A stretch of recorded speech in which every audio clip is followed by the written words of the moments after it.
Hello and welcome to another segment of Heal Thyself, Benefits of Holistic Living. I'm Mia Saenz, your host, and with me in this segment is Dr. Denee Jordan. Welcome, Denee. Thanks. Glad to be here. It's funny because I'm so fortunate to know so many amazing people, and you being one of them. And so I've been oohing and gooing in a lot of these amazing people I know. So, and you're one Yes. of them. So here I am oohing and gooing over you. So Thanks. one of the things that I love about Dr. Denee's work is her already well.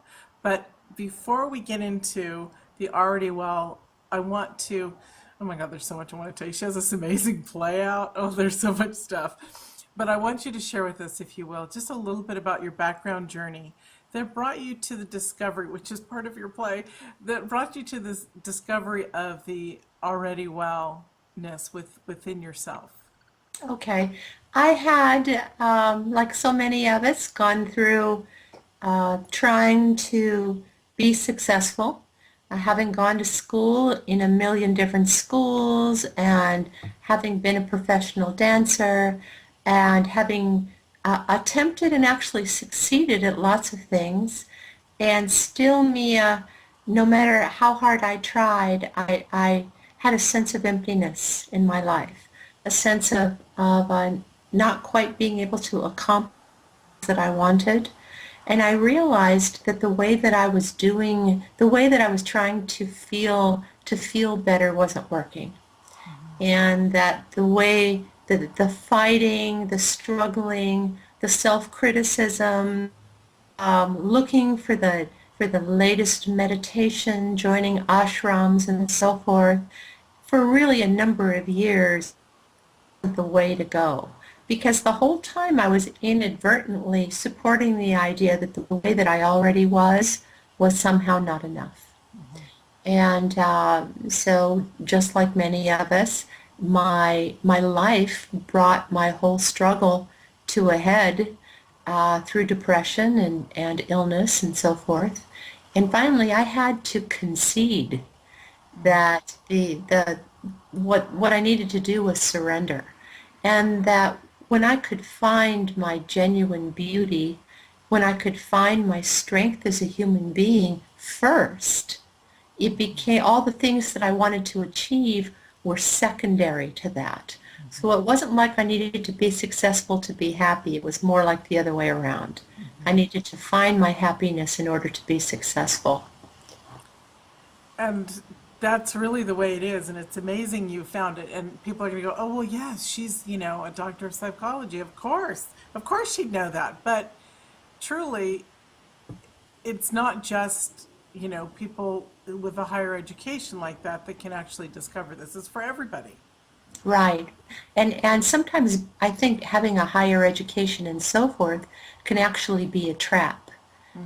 Having money and fame for be a trap because the rest of the world says, well, if she has that or if he has that, then it would be easier. When in fact it's not easier. It's just more of a guise. It's more distracting. Whether I'm a doctor or I'm homeless, what I needed to realize was that we're all the same, and to find that sameness has to happen before the extra achievements on the outside. Beautiful. Thank you. That's awesome. And after hearing you open up this show with talking, I just hit me. If people watching this very large interview series, if people are not getting that they can come out of depression, they can change their lives, they can heal themselves. If they're not going to get that, then, then, Uh, Well, because I the think that maybe a response to that is that before we even get out of the depression, what we need to do is to see that the depression is actually happening for a reason. So try rather than trying to get out of things, it's rather about recognizing and wrapping our arms around the things that are actually happening in our lives now. And if I can just mention that depression is actually a delightful, however painful, way that the human being tries to retract from life in order to survive. It's almost like emotional hibernation. You know, obviously the reason the animals hibernate in the winter is because there's a shortage of food and they need to survive. And depression is the human being's way of contracting, of removing themselves from the emotional stresses of society so they can survive. So it's really quite a beautiful thing. And when we can recognize that everything we do is for a reason and valuable, sometimes it makes overcoming it a little. I love the way you state things. It's just so beautiful. Let's talk about already well, and then I want to talk about your play. You teach a program and you work with people on the concept that they're already well. Yes. Meaning that we are, in fact, so amazing already in so many ways. We are amazing physically, we're amazing spiritually, we're amazing psychologically. For example, the example with the depression is no matter what's going on in our life, even if we don't like it, it is really quite incredible that we have the skills we have to try to manage it. Because we all want to feel safe, valuable, and connected. And sometimes we do this in healthy ways and happy ways, and sometimes we do this in ways that hurt us. But our motive remains the same, and it remains amazing. So we can focus on that and use that as a foundation to grow from, or we can focus on what's wrong with us, the mistakes we've made, the failures we've had, the sicknesses we have. And what that does is it just traps us and it perpetuates all of it. It totally beats us up on through our psyche, our self-esteem, everything Yes, else. yes. Yes, and one of the examples I love to use, because many people can relate to it, is obesity. And the reason is because fat people do not get thin. People with extra weight that are miraculous human beings with incredible spirits, with incredible minds, that are trying really hard to feel better, they get thin. So the weight loss industry makes a fortune on us by having us fight against our own selves. The minute we fight our obesity, we're destined to continue it, destined to continue the behavior. Elaborate on that for people. Okay. Well, if you just think about if you're just sitting in a room and someone looks at you and says, "You're fat. Why would they You do need that? you're fat. You need to lose weight. You're a loser. You have tried a million times and you have not been successful. What's the matter with you? If you try this new diet, it's going to work." Okay, just imagine what kind of inspiration you have. And then picture yourself, someone says to you, "You have been using food to try to feel better." That's amazing. If you can do that, there's so much more you can do. And to use food to feel better is totally natural, totally normal. I think you're incredible. I want you to see that how you're doing this is actually a miracle. And you are, in fact, capable and beautiful. And now imagine, Mia, how you feel about making changes. The difference between those two scenarios. Yeah, Is that absolutely. clear? Yeah. I love how you look at things through love, through the eyes of love. And because you look at things through the eyes of love, it makes it easier for others to see the shift and the change and what's actually possible. Yes, yes. It's brilliant. I love And that. you think about in our lives how many times we use the word fight. I'm going to fight unemployment. I'm going to fight cancer. I'm going to fight discrimination. I'm going to fight. Well, fighting is not the answer to change. And it's embedded in us. It's embedded in our society. Nothing gets better when we fight. Right, right. It throws us backwards. Beautiful. Beautiful. Love that. Yes. Love it all. Okay, so I want to talk and have people know how, well, of course, you can already see how brilliant you are, but this play that you put on, that you guys, you know, you wrote, it's a one woman show, it was produced, it's in a theater. Tomorrow night's an encore performance. It was taped. It's going to go other places because it's really phenomenal. Share about I Am Already Well, this one woman play that just has, I will say, just totally has blown the roof off of the way that we interact with people, the way that we now can perform plays in the world, the way that we can actually be real. Yes, yes.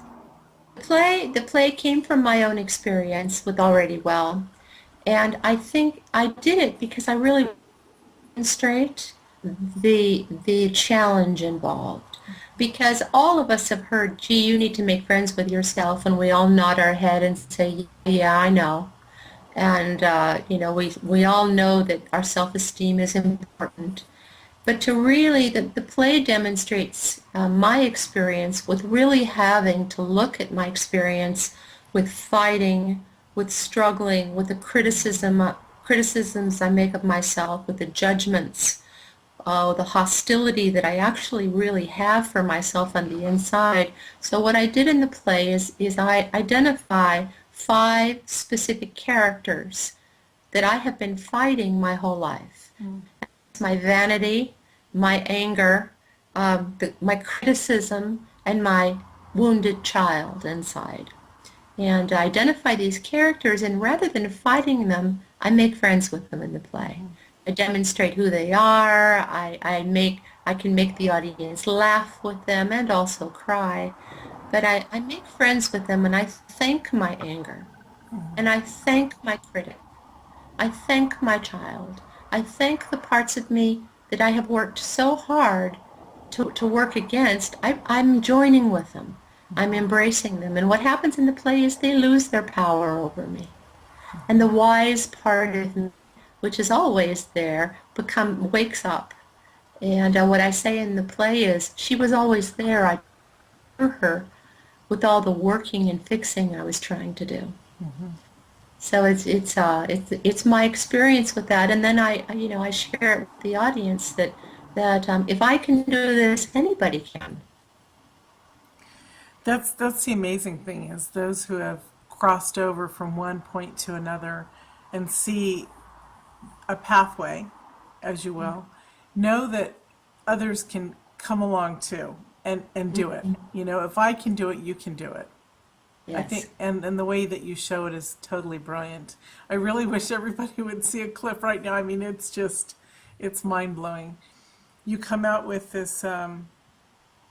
these characters that are just so real and so raw and so true, and you're rooting for them, or you're like, oh my goodness, no, or oh that sweet little child. I mean, just brilliant. Thank You're you. welcome. Will you also share with us, because you're considering doing some workshops with this as well, and this is part of your program, when somebody comes to you with, you know, I don't like to use the word damage, but when somebody comes to you in pain and sorrow, what are some of the tools that you do just to help identify what's going on with them? Well, the first thing is we have to understand, not, we don't have to understand, but I like to take a person on a little journey to understand that however however they got where they are right that moment, really is quite amazing. I mean, just as if any of us that are sucking air in and out, that are over 5, have been through an incredible journey to get here. And that generally there's so much shame we carry with us. Shame that we should have done our relationship different. Shame that if we're depressed, we shouldn't be. If we're poor, we shouldn't be, or unemployed, then something's wrong with us. So the first part of Already Well is an exploration it's exploration and discovery. The fact really quite incredible.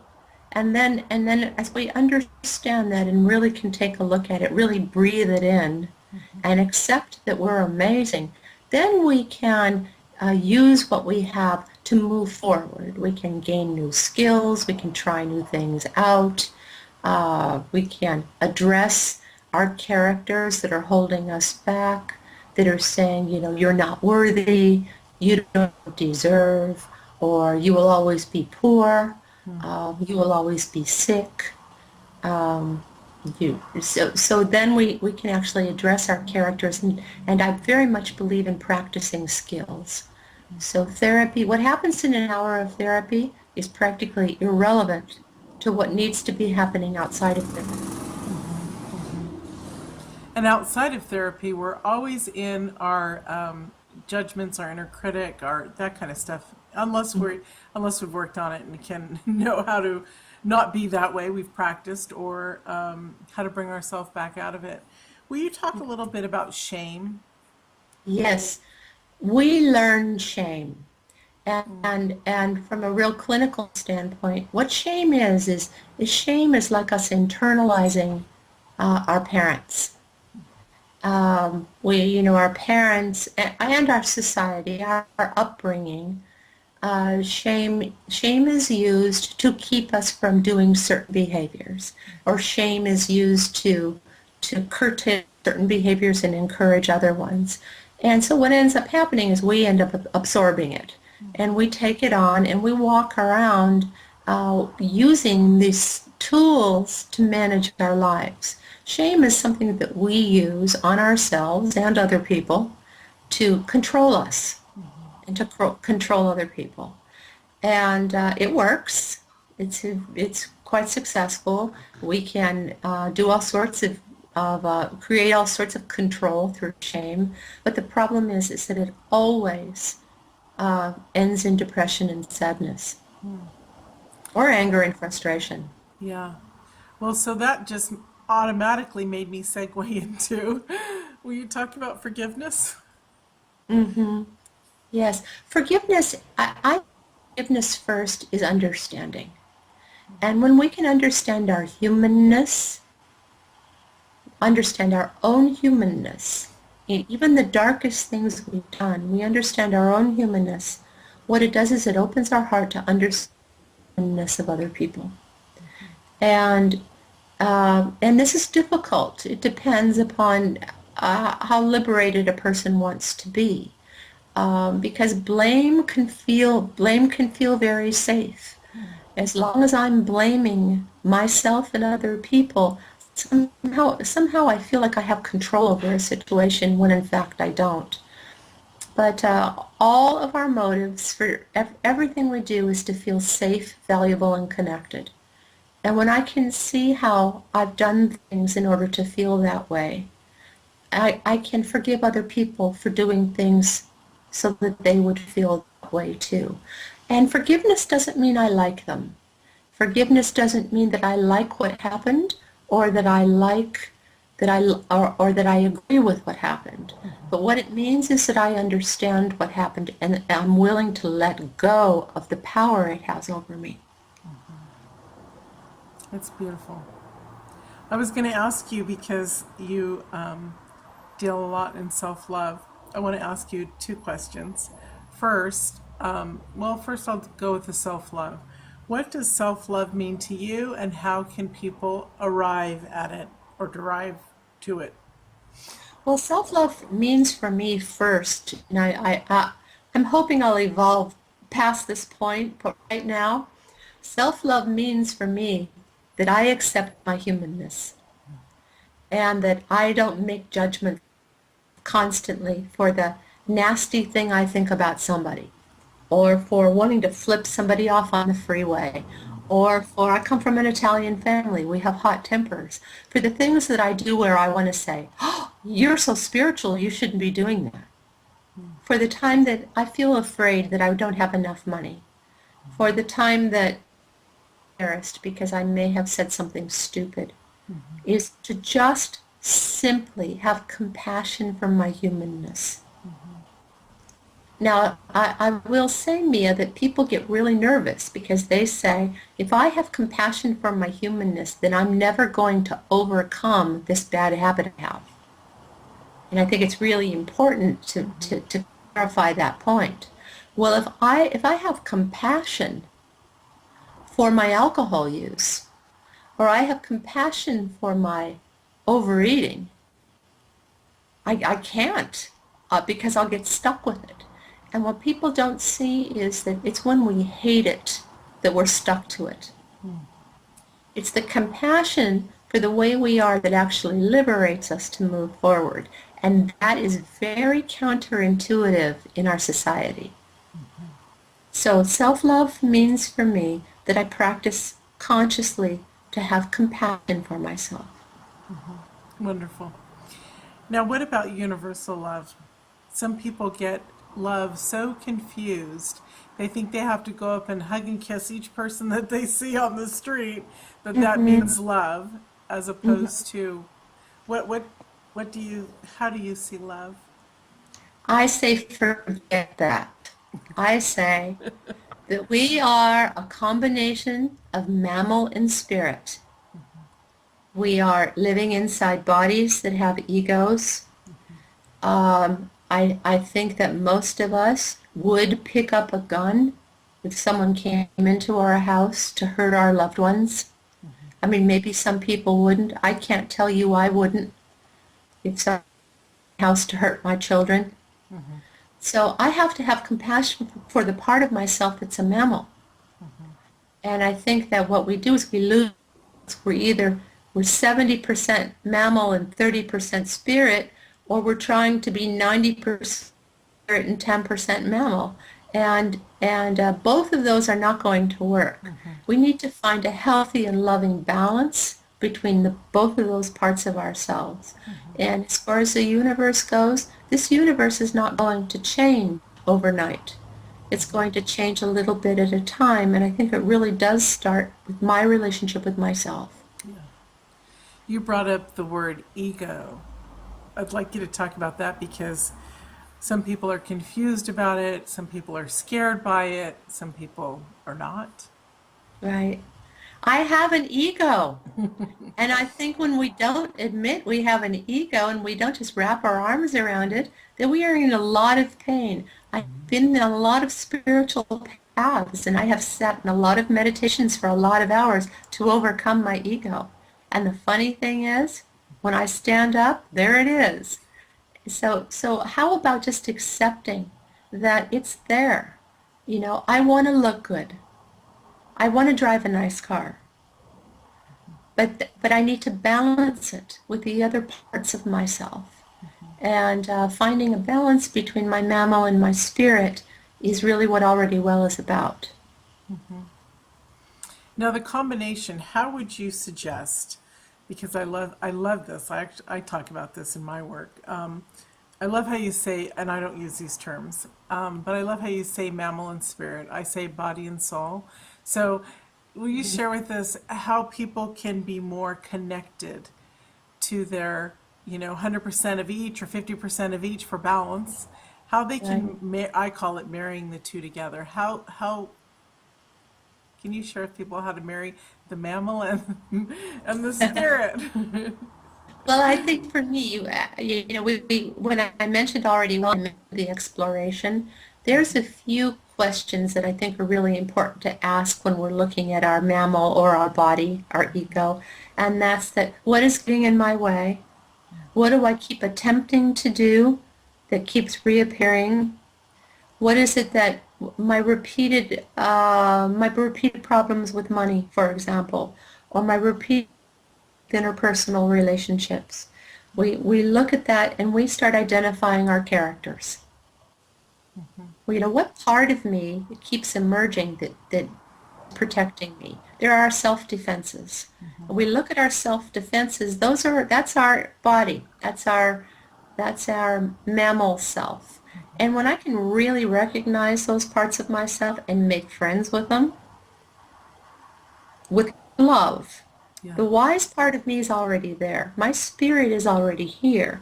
Sometimes she just gets lost. because my characters or my self-defenses are running rampant. They're running wild. In the play I say it's like the farm animals take over the farm and the farmer goes to sleep. And we want to beat the farm animals down. So and really as the farmer wakes up and the farm animals just get sent out gently to pasture. And getting to know ourselves is really important, but we don't want to face ourselves frequently. Yeah. It can be scary.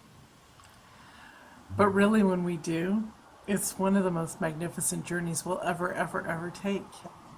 And we don't have any choice because, we can die. Certainly we can die of disease and distress and not do it. But life is so perfect is that if anybody right this minute is seriously in a lot of pain, it means their life's working perfectly. Because somebody is knocking on your door and saying, wait, you have a chance to wake up and take right now.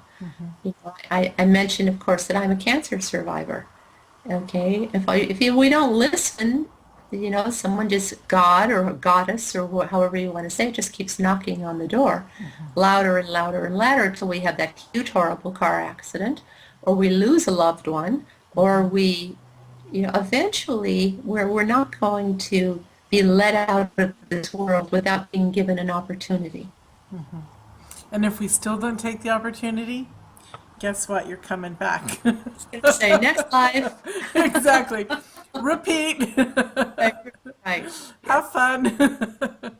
Yes. Wow. You're really brilliant. Now, before we move on to the closing of this, you are the only other person besides myself that I've ever heard that talks about how fantastically amazing our human body is. Yes. And for me, when I recognize that we are upright, I was at the beach one day, like a year ago, it wasn't even that long ago, and I'm looking at people playing in the waters and in the wave and the children. Some had, breasts and bums, some were skinny. I'm thinking how awkward these humans look. It's so funny I said that. How awkward these people look when our body is not even made to stand up straight like that. I mean, most mammals are on four legs, and that's how they function. So will you share with, and so I've discovered, oh my God, we're so incredible. Will you share with some of your realizations about how fantastic we are because we have a human body? It's so amazing. The human body is so amazing. And for me, the most amazing thing is our brain. I think the body's part of the brain and so forth, but our brain, for those of us that try to learn about technology, our brain is the most sophisticated, never able to be duplicated, the most sophisticated computer that we will ever discover. And we're walking around thinking that we are poor or we're sick, and we have in between our ears the most incredible computer. We can design, develop, we can create out of nothing. We can actually, there's a book called The Brain That Heals Itself. Actually, the whole idea of neuroplasticity, that the brain actually reconstructs itself, that we can actually be missing huge parts of our brain, and the brain will reconstruct itself so that we can live. Even the way that we adapt to even drug abuse, the way we adapt to sickness, the way we heal, it's just so amazing. But the brain just blows my mind. Mine too. Mine too. Literally. Mine too. Mine too. Mine too. I know. God, I love it. We have a couple of brain people on this show, and it's really fun. It's really fun, isn't it? Yes, It's yes. amazing how when we're happy and we create happiness in our life, how our brain functions at a higher level. And Right. when we're See it. not, it starts to die away. The synapses shrink and implode, and instead of growing, and it's incredible. Just totally, Right. totally incredible. Wow. Okay. I want you to stay. Will you share with us? You have a free gift for everybody. Would you like to share that? Yes, people are welcome to contact me, and I will give you a consultation, talk to you a little bit about Already Well and maybe how it would fit into your life. That And is they can awesome. do that through my website, Yeah. alreadywell.com. And that's in the credits and also in the daily email of how they found this show. So, Oh, oh, great. Okay. yeah. And I love We you make it too. easy. Oh, And, well, I appreciate you doing this. It's huge. For thank you you. to be networking like this is amazing. Thank you. It's the one of the most glorious gifts that God gave me to do, and I love it. Thank you. Will you leave us with an amazing thought that you're thinking right now? Amazing thought is when we acknowledge ourselves with love and compassion, we are set free.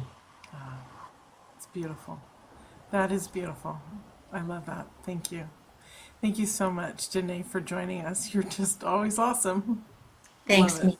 Thank you. See you soon. Thank you. And thank you all for joining us. We'll see you in another segment. Bye.